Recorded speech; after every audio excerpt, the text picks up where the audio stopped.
Hoje nós vamos meditar sobre o tema Simeão e Ana, dois personagens bíblicos exemplares. Este é o tema da nossa meditação na manhã de hoje. Simeão e Ana, dois personagens bíblicos exemplares. Diz assim a palavra do nosso Deus, em Lucas capítulo 2, versículos 25 a 38. Havia em Jerusalém um homem cujo nome era Simeão. E este homem era justo e temente a Deus, esperando a consolação de Israel, e o Espírito Santo estava sobre ele. E fora-lhe revelado pelo Espírito Santo que ele não morreria antes de ter visto Cristo do Senhor.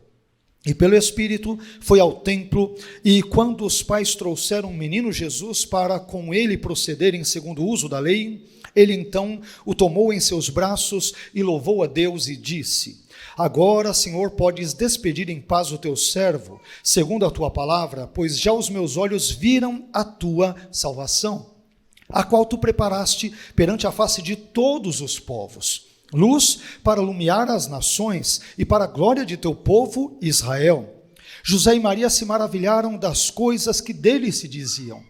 E Simeão os abençoou e disse a Maria, sua mãe: Eis que este é posto para a queda e elevação de muitos em Israel, e para sinal que é contraditado, e uma espada traspassará também a tua própria alma, para que se manifestem os pensamentos de muitos corações. E estava ali a profetisa Ana, filha de Fanuel, da tribo de Aser. Esta era já avançada em idade e tinha vivido com o marido 7 anos desde a sua virgindade. E era viúva, de quase 84 anos, e não se afastava do templo, servindo a Deus em jejuns e orações de noite e de dia. E sobrevindo na mesma hora, ela dava graças a Deus e falava dele a todos os que esperavam a redenção em Jerusalém. Amém? Vamos agradecer a Deus, como sempre fazemos, e vamos lhe pedir que fale, como sempre também aqui solicitamos a Ele, ao nosso coração, ao nosso ser, ao nosso intelecto, e que sejamos abençoados por Ele, sejamos impactados por Ele, pela Sua palavra, pela Sua presença, e que tudo isso edifique a nossa fé e glorifique e exalte o grandioso e soberano nome de Jesus. Amém?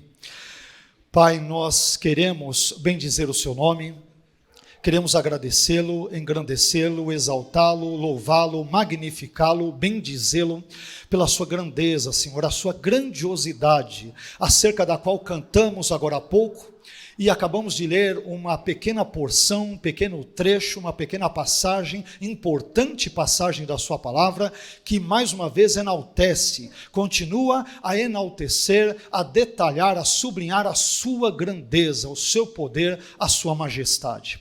Te pedimos, Senhor, que o Senhor nos abençoe neste momento, abençoe a vida dos meus queridos irmãos, aqueles irmãos que também ora nos visitam, e que o Senhor nos proporcione um culto abençoado, onde o seu nome seja louvado, glorificado, todas as coisas deste culto, Senhor, desde o início até o seu término, venham convergir para louvar o seu nome, engrandecer o seu nome, exaltar o seu nome, magnificar o seu nome.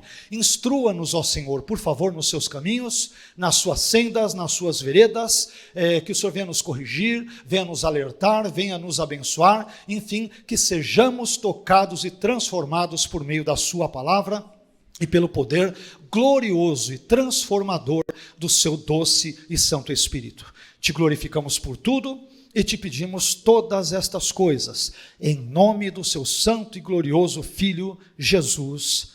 Amém. Amém. Deus abençoe. Podem se assentar.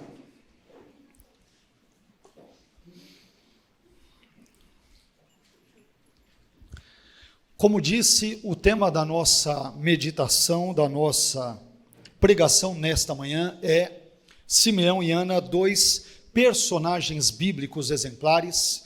Tema este que falaremos a partir do texto base ora lido, de Lucas capítulo 2, e versículos 25 a 38.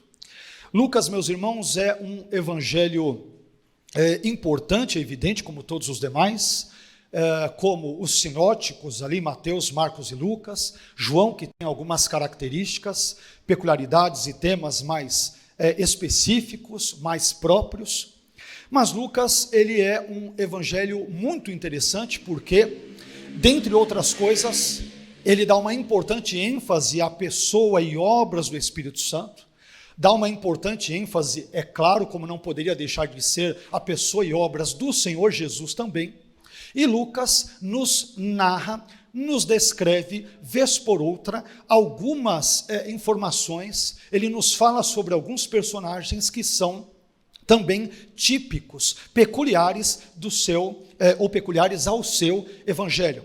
E aqui nós temos dois exemplos de personagens bíblicos cuja vida, ainda que breve, cuja história, ainda que de forma muito sucinta, de Simeão e de Ana, são aqui citados.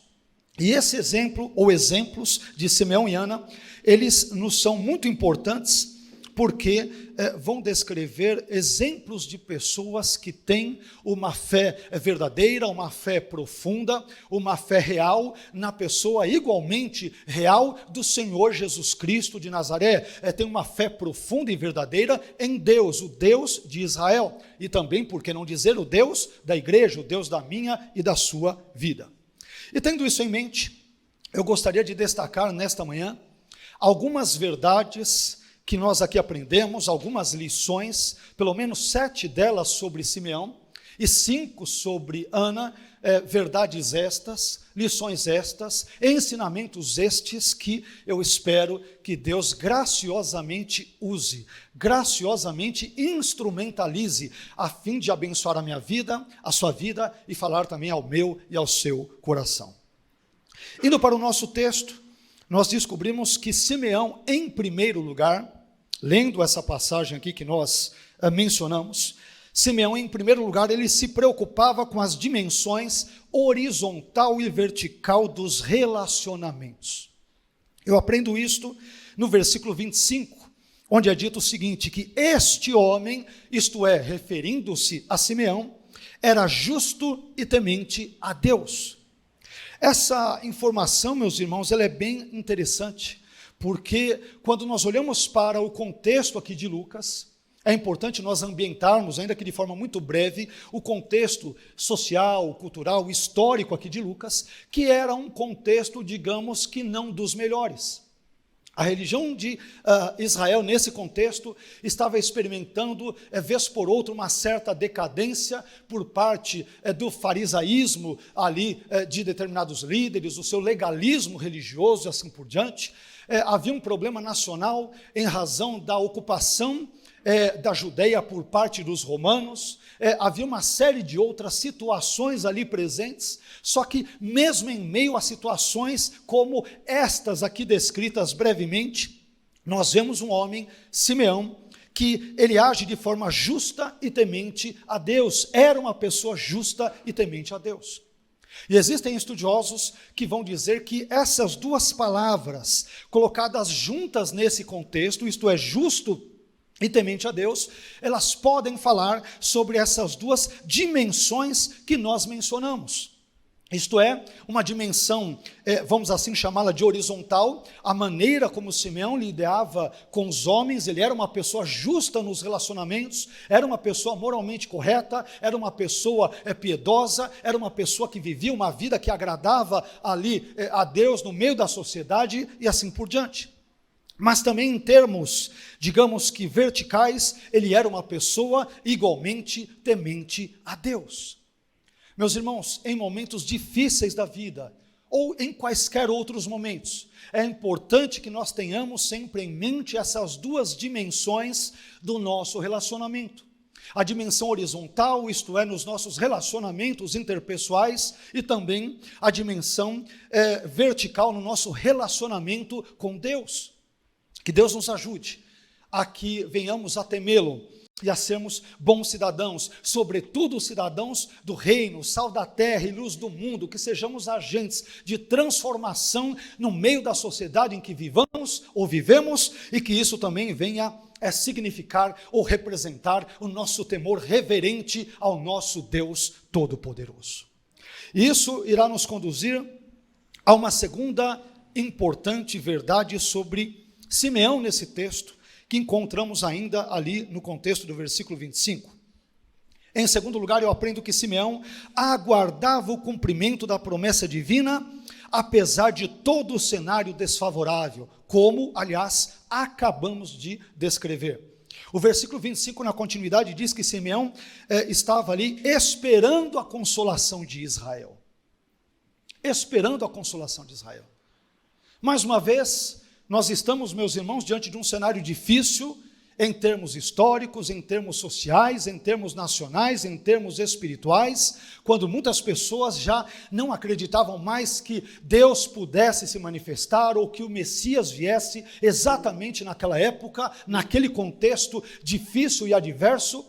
Mas diante de todos os prognósticos contrários, diante de todas as evidências desfavoráveis, Simeão, ele ousa esperar a consolação de Israel, uma referência ao próprio Deus homem, a pessoa de Jesus, que Deus ali, na continuidade do texto nós veremos, lhe havia prometido. Em momentos difíceis, em momentos adversos, em momentos contrários, em momentos caóticos, em momentos cataclísmicos, em momentos de angústia, em momentos absolutamente desfavoráveis, é importante que nós confiemos na consolação que vem da parte de Deus, na vitória que vem da parte de Deus, no livramento que vem de Deus e não dos homens, porque Deus é poderoso para nos abençoar, de modo que nenhum homem jamais pode ou poderá fazê-lo. Ousemos confiar no consolo que vem de Deus, no conforto que vem dele, na bênção que vem dele, na proteção que vem dele, nas coisas que vêm dele e somente dele. Isso nos leva a um terceiro pensamento sobre Simeão. Eu também aprendo em terceiro lugar que Simeão estava sob a influência do Espírito.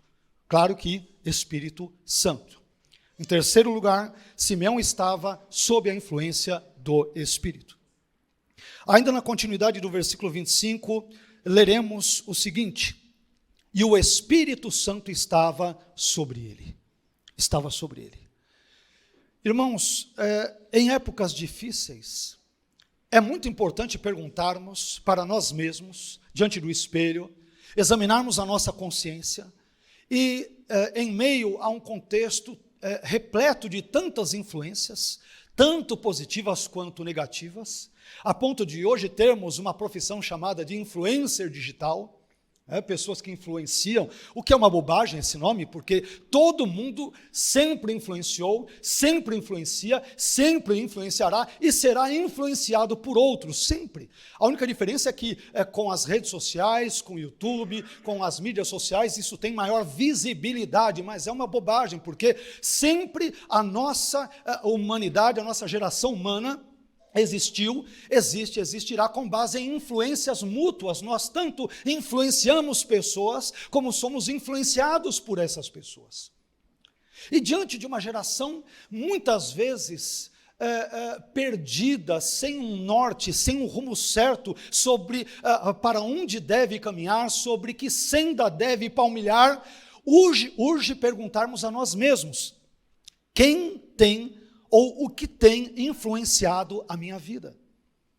Temos certos cantores, certos pensamentos, certas ideologias, filosofias, espectros políticos, para um lado ou para o outro, e tantas outras situações, e quando abrimos ali o nosso celular ou assistimos à TV, estamos continuamente sendo bombardeados por influências, por informações, assim por diante.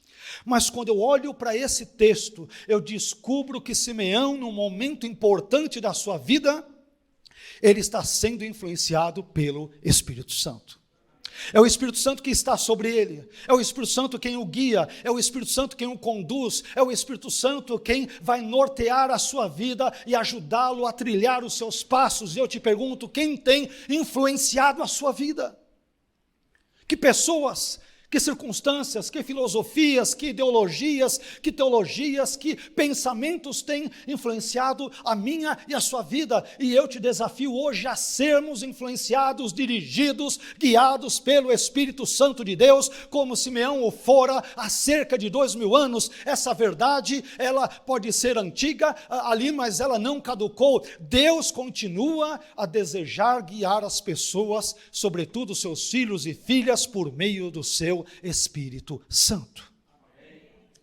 E que esse Espírito guie a minha, a sua vida. Ele nos influencie, Ele nos abençoe, Ele nos desperte de forma geral. Mas em quarto lugar, eu também descubro nesse texto que Simeão, ele recebeu uma revelação especial de Deus sobre algo particular da sua vida. Algo muito interessante. Tem muitas coisas interessantes nesse texto. O versículo 26 diz: e fora-lhe revelado, isto é, revelado a Simeão, pelo Espírito Santo. Olha só, o Espírito Santo guia a vida dele, ilumina a vida dele, norteia a vida dele. Então o Espírito Santo vai conduzindo cada faceta, cada momento, cada circunstância da sua vida. E esse mesmo Espírito que está sobre ele, lhe havia revelado que ele não morreria antes de ter visto o Cristo do Senhor, Messias. Esse tipo de informação faz com que alguns estudiosos, embora nós não tenhamos esta informação explícita no texto, mas faz com que alguns estudiosos entendam que Simeão já fosse de avançada idade, tivesse uma idade já avançada. Só que o texto bíblico não menciona a idade dele, irá mencionar a idade de Ana, o que é outro assunto controverso, mas não vem aqui ao caso, dizendo que ela já tinha 84 anos, mas não temos informações sobre a idade de Simeão.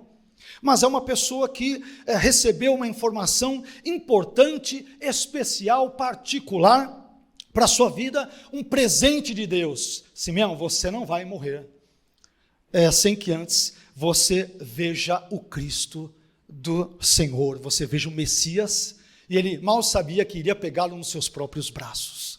Que presente de Deus, né? E esse assunto, meus irmãos, sobre essa revelação especial de Deus, me faz pensar em algo, sobre algo que nós mencionamos em outros contextos, em outras mensagens, em outras pregações. Meus irmãos, Deus não mudou. Ele falou para Simeão no passado, se revelou a ele de forma particular, e hoje Deus continua a fazer a mesma coisa. É evidente que Deus, Ele se nos revela, Ele pode fazê-lo por meio de sonhos, pode fazer por meio de impressões, por meio de revelações, por meio de profecias, Ele pode falar por meio de N outras situações, obviamente desde que estas não contradigam a sua natureza, a sua palavra, o seu caráter, os seus atributos e assim por diante. Mas o Deus da Bíblia tem boca e fala, Ele se nos revela das formas mais variadas que Ele assim, soberana, graciosa e generosamente desejar fazê-lo. Ele se auto-revelou de forma peculiar para Simeão, e Ele pode fazer isso também na minha vida, na sua vida, na vida dessa igreja, e transformar a nossa vida para a glória do seu santo nome.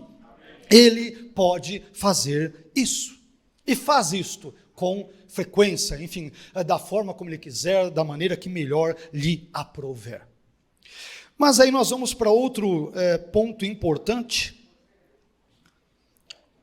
que é o seguinte: em quinto lugar, nós também aprendemos que Simeão, ele compreendeu que Jesus era muito mais do que um simples menino. Simeão, ele descobre, ele aprende, ele compreende que Jesus era muito mais do que um simples menino. Acompanhe comigo aqui os versículos 27 a 30, a leitura desses versículos. E pelo Espírito, Simeão, ele foi ao templo, e quando os pais trouxeram o menino Jesus para com ele procederem segundo o uso da lei, ele então, Simeão, o tomou em seus braços e louvou a Deus e disse: agora, Senhor, podes despedir em paz o teu servo, segundo a tua palavra, pois já os meus olhos viram a tua salvação. Olha que coisa interessante. Simeão, ele pega Jesus enquanto ainda infante, enquanto ainda criança, enquanto ainda bebê, enquanto ainda um ser pequeno. Só que quando ele olha para Jesus, ele vê em Jesus mais do que um simples bebê. No versículo 30, ele mesmo diz: já os meus olhos viram a tua salvação. Isso é muito importante porque nos mostra, nos ensina que a maneira como nós olhamos para Jesus, a maneira como nós o compreendemos, como nós o conhecemos, como nós o identificamos, ela fará toda a diferença na nossa vida. Alguns veem Jesus como um simples líder camponês, galileu do contexto do primeiro século. Outros o veem como, ouviram ou continuam a vê-lo como um líder político. No islamismo, Jesus era visto simplesmente como um dos 124 mil profetas que Alá enviou ao mundo. Outros veem Jesus como uma espécie de um SAMU, como uma espécie de um quebra-galho, quando a vaca já foi para o brejo, quando a situação já está indo de mal a pior, então ele clama a Jesus, o nome de Jesus, e Jesus magicamente, como se fosse um step, ele funciona para resolver os problemas de última hora. Enfim, as pessoas veem a Jesus, enxergam Jesus, concebem a Jesus das mais variadas, diversas e, vez por outra, equivocadas formas. Mas se nós perguntássemos para Simeão: Simeão, quem é Jesus para você? Ele diria: ele para mim é mais do que um bebê, é mais do que uma criança, porque os meus olhos viram a salvação de Deus. Ele é a salvação que Yahvé prometera desde o Antigo Testamento aos profetas, e esta salvação eu estou segurando em meus braços. Ele é aquele que pode, o único que pode salvar as pessoas dos seus pecados, transformá-las e abençoá-las. Como você enxerga Jesus, meu irmão? Como você o vê? Como você o concebe? Como você o identifica? Será que Jesus para você é um quebra-galhos? É alguém cujo nome eu pronuncio e ele magicamente me abençoa, me transforma, abre portas de emprego, ele cura, ou ele é aquele que salva a minha e a sua alma dos nossos pecados e nos transforma e nos proporciona a vida eterna? É importante que tenhamos uma visão apropriada, correta, adequada da pessoa e também, por que não dizer, das obras do Senhor Jesus. Mas esse texto também tem, esse mesmo texto, ele é interessante porque nos ensina uma coisa muito interessante, que eu acho que nos toca de perto a todos nós cristãos, ou deveria tocar-nos de perto a cada um de nós. Que coisa é essa, pastor? A maneira como nós lidamos com a morte. Esse texto tem um ensinamento muito importante, ainda que não de forma escancarada, como em outros textos bíblicos, por exemplo, em certas declarações de Paulo, onde é mais explícita essa verdade, mas nós podemos inferi-la de forma até razoavelmente clara nesse texto. Percebamos que Deus prometera, por meio do Espírito Santo, que revelara a Simeão que ele não morreria sem antes ter visto o Cristo do Senhor, correto? E eu comentei agora há pouco que vários estudiosos presumem que ele, Simeão, deveria ter uma idade mais avançada. Agora, olha a maneira como Simeão lida com a morte, sem citá-la de forma clara, mas entende-se nas entrelinhas. Versículo 29. Agora, Senhor, podes despedir em paz o teu servo, segundo a tua palavra. E o versículo 30, pois já os meus olhos viram a tua salvação. Parafraseando, traduzindo, Senhor, agora eu posso morrer e eu morro em paz, porque o que o Senhor prometeu, o Senhor cumpriu. O Senhor disse que eu veria o Cristo do Senhor, o Messias, e eu vi, e eu segurei em meus braços, eu tive um privilégio como nenhum outro, eu morro e morro tranquilo agora. Sabe o que quer dizer? Simeão não sofria daquilo que talvez alguns sofrem, de tanatofobia, um medo da morte. E claro que isso pode acometer várias pessoas, até um medo natural, embora nenhum de nós tenha morrido e voltado para saber como é. Mas eu descubro nesse texto que a morte para alguém que teme a Deus, para uma pessoa que é justa, que é piedosa, não deveria causar-lhe medo. Lembram-se do que Paulo disse? E agora sim eu introduzo Paulo na conversa. Ele diz, para mim o viver é Cristo, o morrer é lucro. Como que o mundo, perceba isso, como que pessoas ímpias, via de regra, entendem a morte? É a desgraça, é uma tragédia, ninguém está dizendo que a morte é uma coisa boa, eu quero morrer agora mesmo, ninguém está dizendo isso, né? Mas eu estou dizendo que o cristianismo, a percepção cristã, a ótica cristã, a teologia cristã, ela entende a morte não como um ponto final, mas como uma vírgula, porque se nós cremos em Jesus, que Ele ressuscitou dos mortos e que Ele ressuscitará os nossos corpos mortais também, para vivermos com Ele durante toda a eternidade, então a morte não dará a última palavra sobre a nossa vida, mas sim aquele que é o caminho, a verdade e a vida, é Ele quem dá a última palavra sobre a minha e sobre a sua existência. Por isso que nós não deveríamos temer a morte. Por mais estranho que isso nos pareça, por mais paradoxal que seja, não deveríamos temer. E quando eu olho para Simeão, eu vejo alguém encarando a morte de uma forma leve, dizendo: Senhor, agora o Senhor pode me despedir em paz. Ou em bom evangeliquez, o Senhor pode me recolher deste mundo a hora que o Senhor quiser.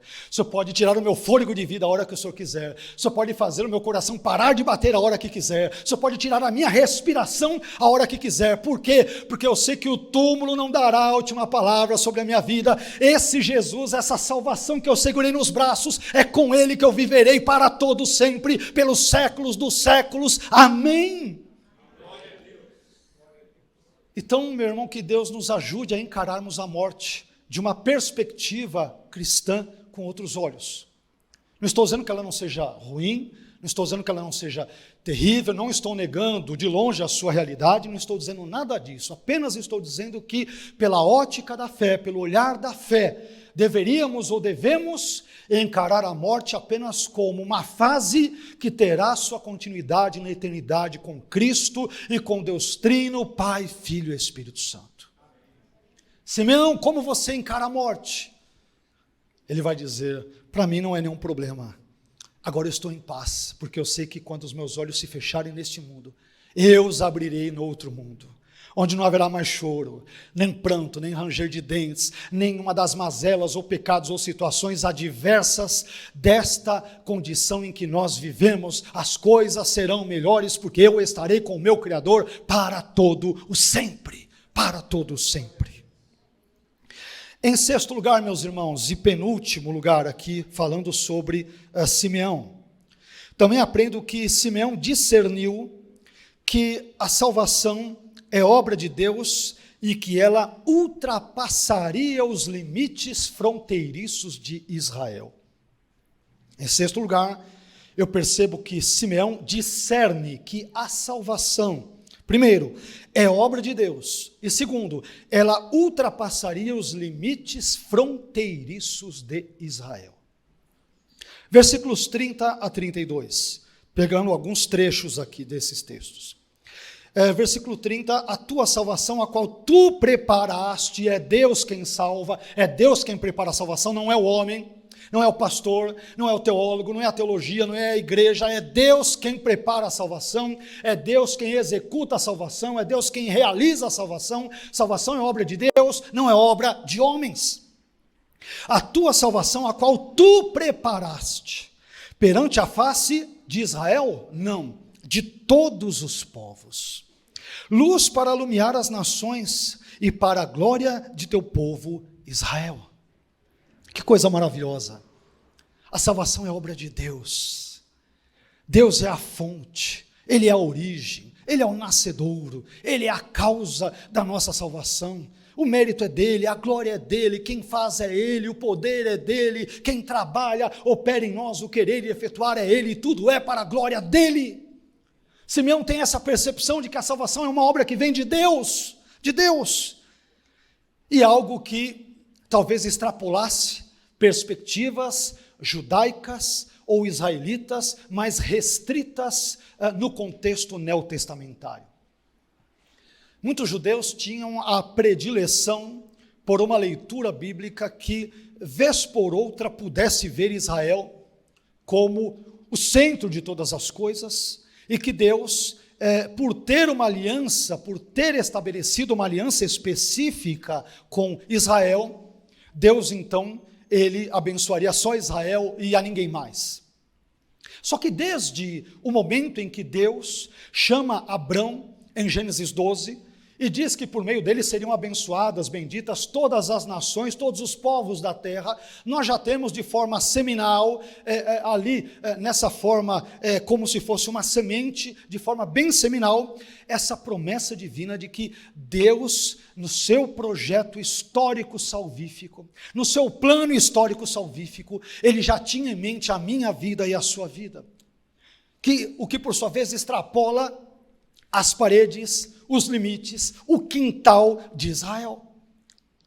Por esse texto, nós já podemos verificar que eu e você já éramos parte do plano grandioso, glorioso, gracioso e generoso de Deus.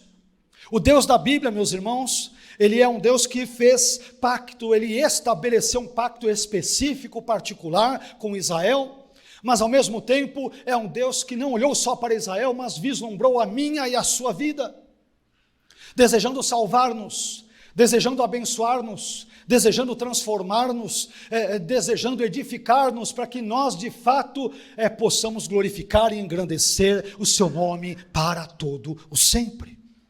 Então esse discernimento da salvação, em termos duplos, como obra de Deus e como algo que ultrapassa os limites de Israel, a fronteira de Israel, está presente nessa passagem bíblica maravilhosa e sobretudo nos lábios de Simeão. Isso irá nos levar ao último ponto sobre Simeão nesta manhã.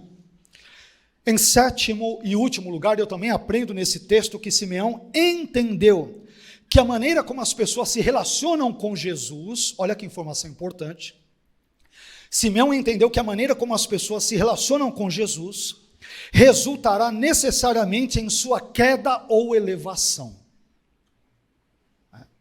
Esse ponto é muito importante. Como eu tenho dito em outras ocasiões, não existe imparcialidade diante de Deus. Não existe ficar em cima do muro com as coisas de Deus. Como eu costumo brincar, você pode até, quando você pede uma pizza, solicitar ali meia mussarela e meia calabresa, meia marguerita e meia baiana, alguma coisa do gênero. Você pode fazer uma coisa meio a meio em termos gastronômicos, é verdade. Agora, em termos espirituais, esse posicionamento de em cima do muro não existe. Ou você está do lado de Jesus, ou está contra ele. Ou você crê nele, ele é o teu Senhor e Salvador, ou você é incrédulo. Ou, portanto, você tem um relacionamento com ele que te proporcionará a vida eterna, ou você não tem e, portanto, você experimentará, infelizmente, o inferno. Meu irmão, não dá para ficarmos em cima do muro. Não dá. Vamos ver isso no texto? Capítulo ainda, continuando o texto que nós vimos, no capítulo 2, versículos 34 e 35. E Simeão os abençoou, ali José, Maria, Jesus, e disse a Maria sua mãe, eis que isto é, Jesus, é posto para a queda e elevação de muitos em Israel.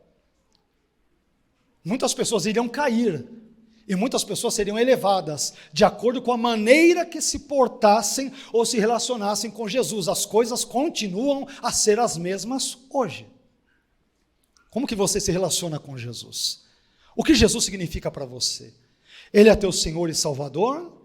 Ou ele, mais uma vez, é alguém que funciona como um quebra-galhos, quando as coisas já deram ruins ali, deu tudo errado, então ele vai quebrar o meu galho, é uma espécie de um step espiritual que me ajuda nos momentos de angústia. Jesus é aquele quebra-galho, aquele remedinho que não tem mais jeito, eu tomo ele só para quebrar o galho, mas eu não me relaciono com ele, mas eu não o amo, eu não o adoro, eu não o sirvo, eu não o temo, eu não creio nele, eu não confio nele. Será que é isso?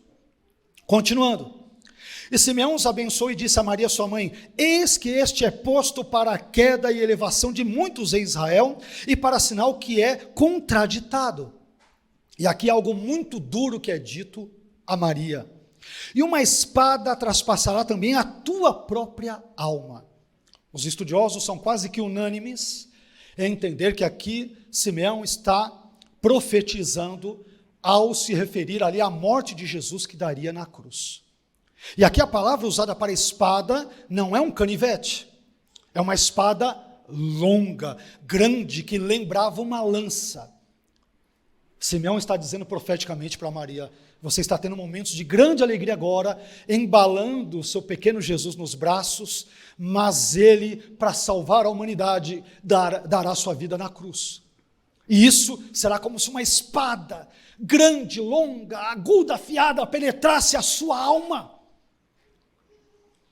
Olha que coisa interessante e triste, mas ao mesmo tempo abençoadora. E aí o texto termina: para que se manifestem os pensamentos de muitos corações.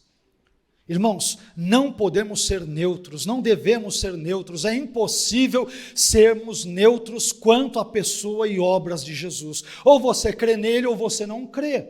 Ou você confia nele ou você não confia. Ou ele é teu Senhor e Salvador, ou qualquer outro Deus, qualquer outra coisa, qualquer outro pensamento, qualquer outra personagem te salva. Mas a Bíblia não ensina isso. O único e verdadeiro Salvador é o Senhor Jesus Cristo.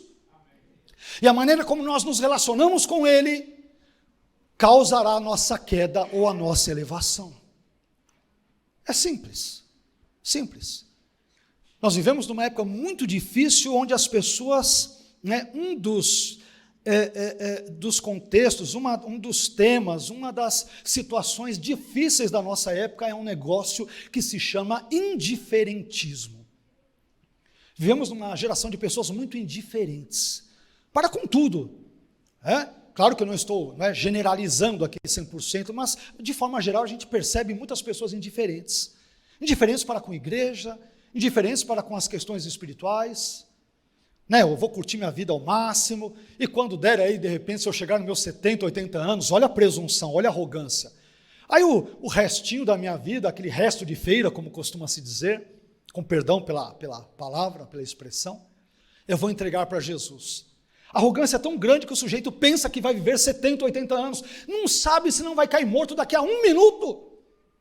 Não, deixa eu curtir bem a vida, deixa eu aproveitar bem a vida, as baladas, as mulheradas, a jogatina, a pornografia, o que quer que seja, e depois, quem sabe, eu tento me arrepender dos meus pecados, no finalzinho da vida, e aí já mais velho, mais idoso, dá para curtir esse negócio careta que se chama igreja. Meu irmão, cuidado, como eu já disse em outras circunstâncias. Quem espera se arrepender à meia-noite pode falecer às 23 horas e 59 minutos e 59 segundos. Porque a nossa vida não está nas nossas mãos, a nossa vida está nas mãos de Deus. E você não pode ser neutro quanto à pessoa e obras de Jesus. Não há neutralidade, não há imparcialidade. Acerca disso eu não me posiciono, já se posicionou. Quando você diz que não se posiciona ao lado de Jesus, você está dizendo que já está contra ele, não tem meio termo. E é por isso que ele é colocado como um elemento que envolverá a queda e a elevação de muitos. Queda daqueles que nele não creem, e elevação daqueles que pela graça nele creem, para a glória do nosso Deus. Isso nos leva a algumas informações sobre Ana. Continuando o texto a partir do versículo 36, nós aprendemos algumas informações sobre Ana, e eu destaquei aqui pelo menos 5 delas. Primeira informação sobre Ana: ela era uma profetisa. O versículo 36 diz: estava ali a profetisa Ana. É interessante Lucas mencionar isso, porque num contexto, de novo, de convulsão social, de problemas religiosos, com lideranças religiosas de Israel desacreditadas, com domínio ali romano se impondo na Judeia, com nenhuma perspectiva de um futuro melhor. Nesse contexto, Lucas cita 2 exemplos, ao que tudo indica, de novo, de 2 pessoas idosas, embora a idade de Simeão, mais uma vez, não seja citada, é possível que seja uma pessoa idosa. É como se Lucas, diante disso, nos desse o seguinte exemplo, a seguinte dica: vejam como nós devemos nos portar diante de contextos sombrios ou difíceis como estes. Como um Simeão que é justo e temente a Deus, como uma senhora chamada Ana, que também é uma mulher de Deus, fiel a ele em todo esse contexto. Olha que coisa maravilhosa, sabe o que eu aprendo aqui? Que mesmo em momentos de convulsão social, de apostasia, de problemas religiosos, espirituais, nacionais, sociais, de inversão de valores, que é exatamente a época em que nós vivemos. Nunca vimos tanta inversão de valores como na época em que nós vivemos. Inversão de valores em todas as áreas, área sexual, então nem se diga quanta inversão de valores quanto à sexualidade humana, quanto ao papel dos pais na relação com os filhos, em termos sociais, em termos de filosofias, em termos de teologias, em termos de liberalismo teológico, em termos de progressismo, quanta inversão de valores nós temos na nossa época. Mas em meio a uma geração tão corrompida, tão pervertida, tão depravada, tão terrível, Deus tem os dele, tem um Simeão e uma Ana que continuam a confiar nele. São idosos e estão lá no templo, louvam a Deus, são guiados pelo Espírito Santo, eles servem a Deus. Por quê? Porque esses valores mundanos, e no nosso caso secularizados, não os afetam, não afetam essas pessoas. Meus irmãos, não somos melhores do que ninguém. Nunca fomos, jamais seremos. Mas que Deus nos dê graça para que nós destoemos dessa tônica toda de indiferentismo, e de depravação dentro da qual você e eu estamos inseridos. Deus tem os dele, ele conserva aqueles que ainda dão testemunho dele, da sua obra, aqueles que não encurvaram seus joelhos diante de Baal. Deus ainda tem os dele, ele tem os dele, ele ainda tem pessoas fiéis, que o temem e que o buscam, mesmo numa geração tão complexamente pervertida, antagônica a ele, aos seus valores, às escrituras sagradas e assim por diante. Mas como eu disse no primeiro ponto, Ana era uma profetisa, e estava ali a profetisa Ana. Nós entendemos que os profetas na Bíblia não são simples sinônimos de pregadores, como muitos irmãos ensinam, respeitando evidentemente o posicionamento teológico, a hermenêutica, a interpretação bíblica dessas pessoas.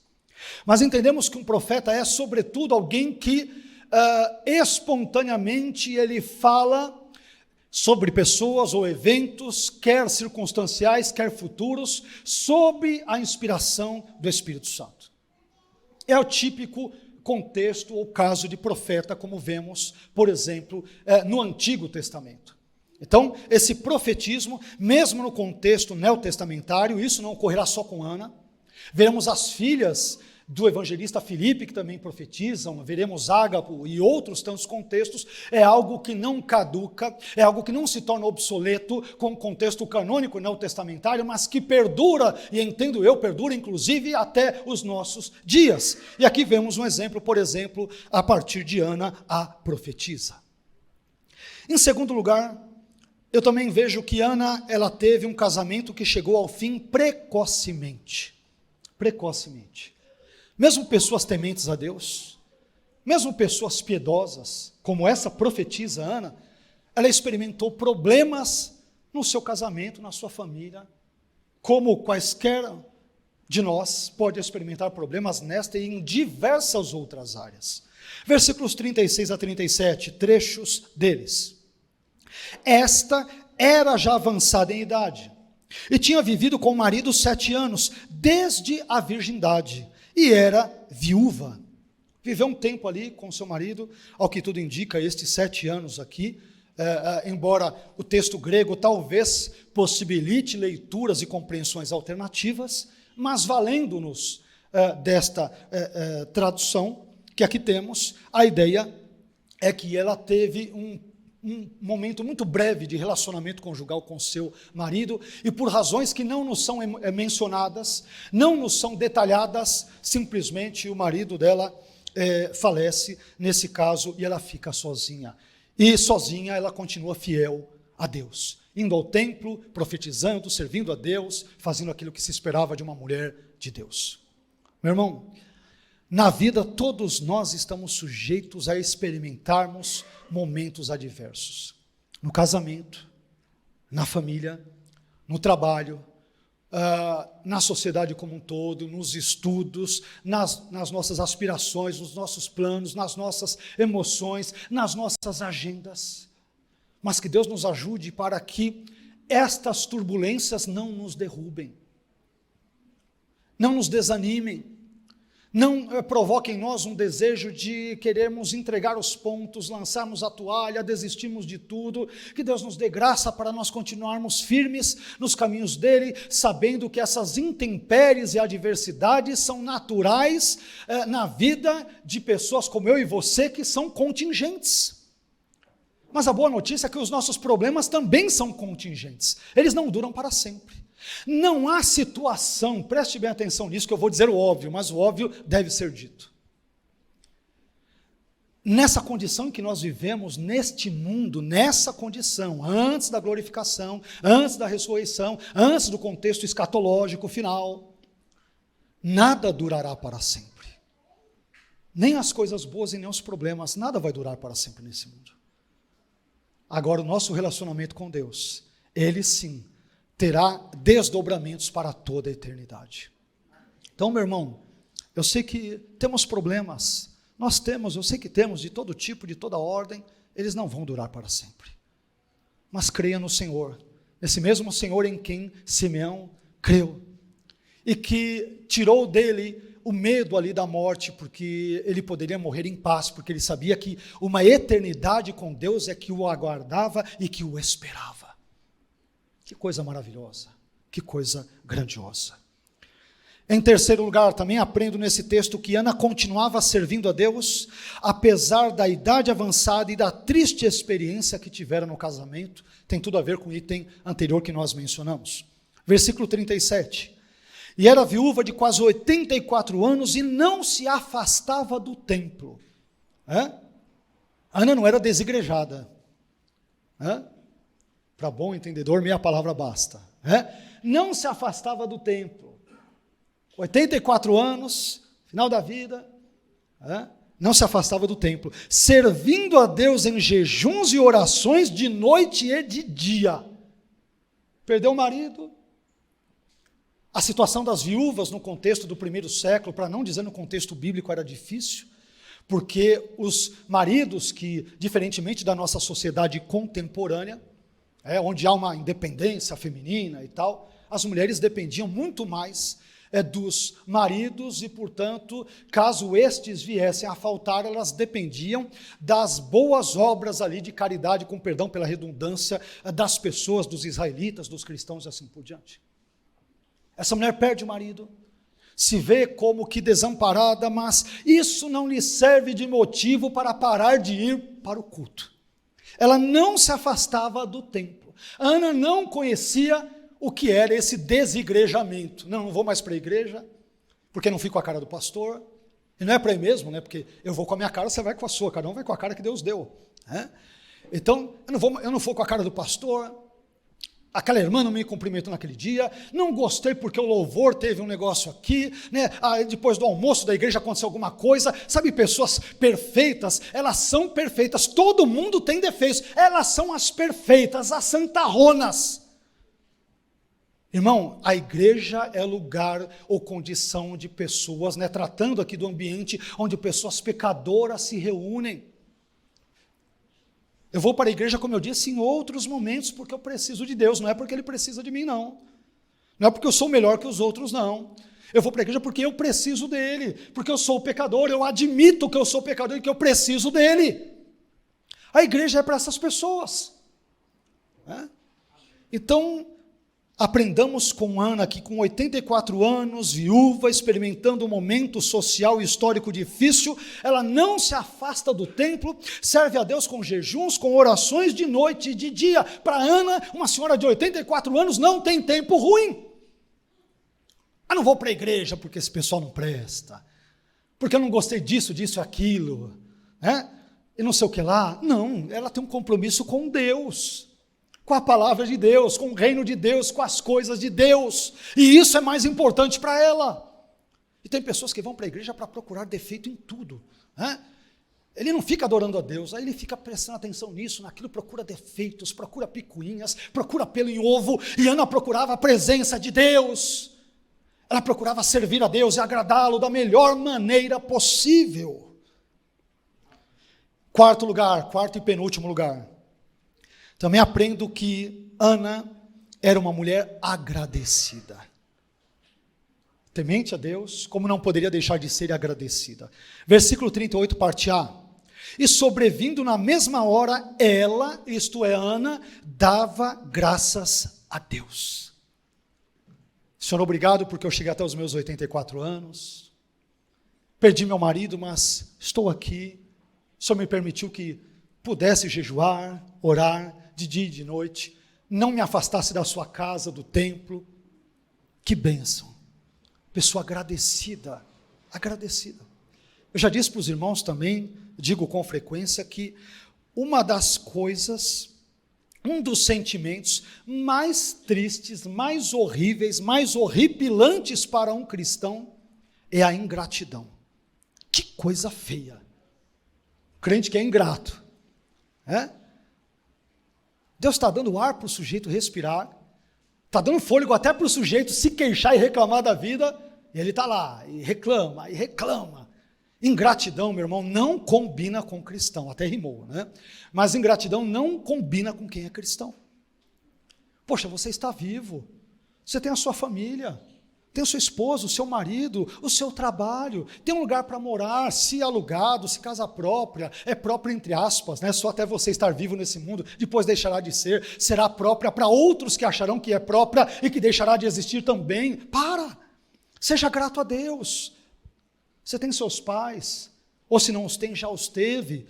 Tem saúde para correr atrás e conquistar as coisas. Tem um lugar para cultuar a Deus, né? Pode ouvir a palavra de Deus. Deus te deu inteligência para absorver o conteúdo, para aplicar a vida. Ele fala comigo e com você. Ele perdoa os nossos pecados. Ele nos leva para morar com Ele a vida eterna. Seja grato a Deus.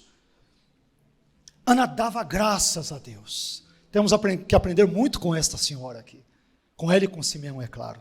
E por fim, caminhando para o final, eu também aprendo em quinto e último lugar que Ana falava acerca de Jesus para aqueles que, como ela, esperavam a redenção ali de Jerusalém. Versículo 38, parte B.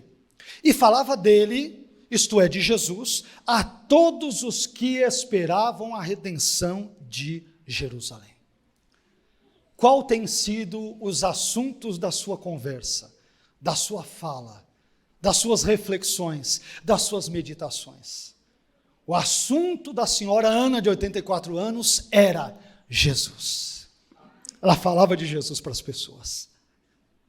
É a redenção de Jerusalém. É Ele quem é o nosso libertador, é o Messias prometido, é nele que eu confio. Esse era o assunto de Ana. Tem pessoas que você vai conversar com elas, os temas são os mais estapafúrdios, escabrosos, obscuros, pessimistas, terríveis. 5 minutinhos de conversa, você já tem que ir para o médico. Dói a joanete, dói o calo, dói a unha encravada, dói não sei mais o que, está tudo errado. Poxa, irmão, mas não tem nada bom? Não, mas deixa eu continuar, dói isso, está errado aquilo, está errado aquele outro. Tudo errado. O assunto de Ana era, eu estou no final da vida, ó céus, ó azar. O assunto dela era Jesus.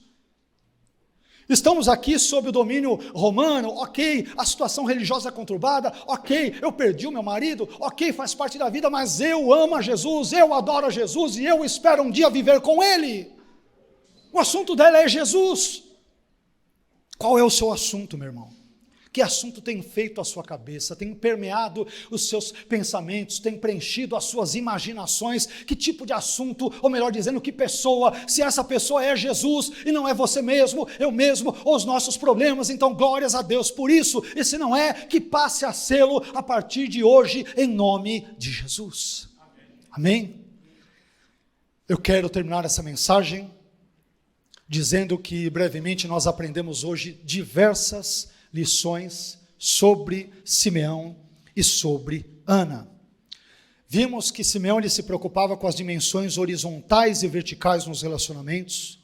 Ele aguardava o cumprimento da promessa divina, apesar de todo o cenário desfavorável. Ele vivia sob a influência do Espírito. Ele recebeu uma revelação especial de Deus sobre algo particular da sua vida. Simeão compreendeu que Jesus era muito mais do que um simples menino. Ele discerniu que a salvação é obra de Deus e que ela ultrapassaria os limites fronteiriços de Israel. E por fim, ele entendeu que a maneira como as pessoas se relacionam com Jesus resultará necessariamente na sua queda e na sua elevação. Quanto a Ana, vimos que ela era uma profetisa, ela teve um casamento que chegou ao fim precocemente, ela continuava servindo a Deus em terceiro lugar, apesar da idade avançada e da triste experiência que tivera no casamento, em razão da morte, do falecimento ali do seu marido. Ela era uma mulher agradecida, grata a Deus. E por fim, Ana falava acerca de Jesus, para aqueles que, assim como ela, esperavam a redenção de Jerusalém. Que Deus nos ajude numa época tão desprovida e escassa de bons exemplos de piedade como a nossa, que Deus nos ajude, pela graça dele, a nos espelharmos nos belíssimos exemplos de, ao que tudo indica, 2 idosos, Simeão e Ana. Amém? Estamos carentes de bons exemplos na nossa geração. A internet dá cada mau exemplo que é um pior que o outro. Mas Deus ainda tem preservado os seus Simeões e as suas Anas, pessoas piedosas, tementes a Deus, que amam a Jesus, que esperam em Jesus, que acreditam em Jesus, que confiam em Jesus e que dele dependem.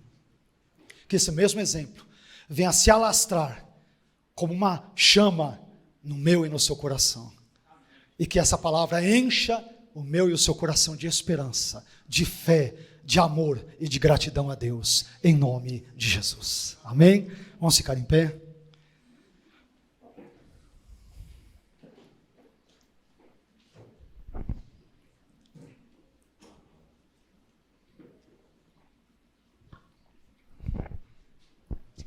Espero que essa palavra tenha falado ao seu coração. Espero que Deus trabalhe esse texto, as informações nele presentes na minha vida, na sua vida, e que Jesus seja o nosso modelo. Amém? Não pode ser diferente, não poderia ser diferente, mas que nos espelhemos também em bons exemplos de pessoas que, pecadoras como nós, todavia pela graça de Deus, nos dão bons exemplos de como devemos nos portar diante da pessoa e obras de Jesus. Meu irmão, entre tudo aquilo que a gente disse brevemente nessa manhã, se fosse destacar um ponto, todos os pontos são importantes, é claro, mas eu destacaria este.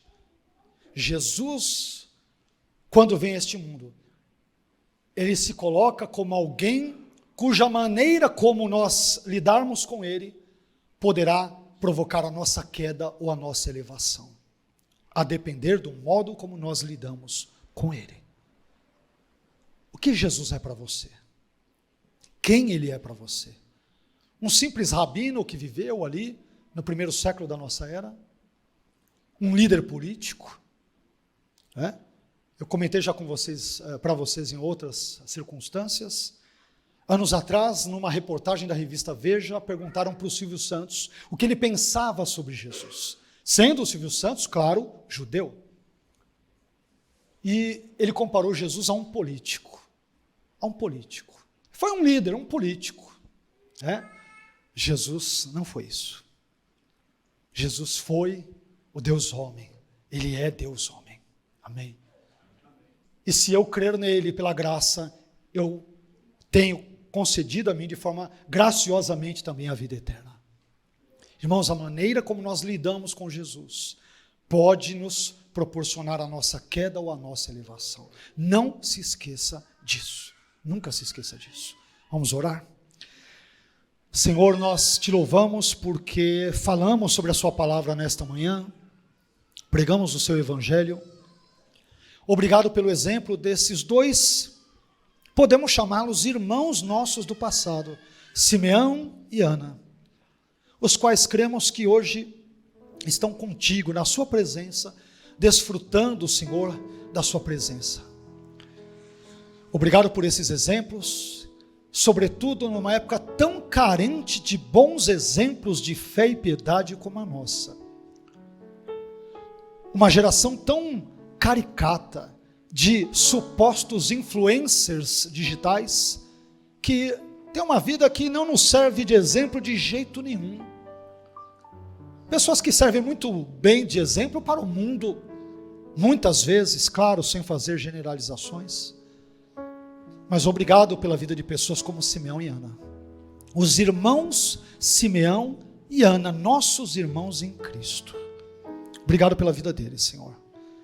E ajude-nos também para que, com base no exemplo de vida deles, nos tornemos, pela sua graça, exemplo de fé e de piedade para outros que assim olharem para nós.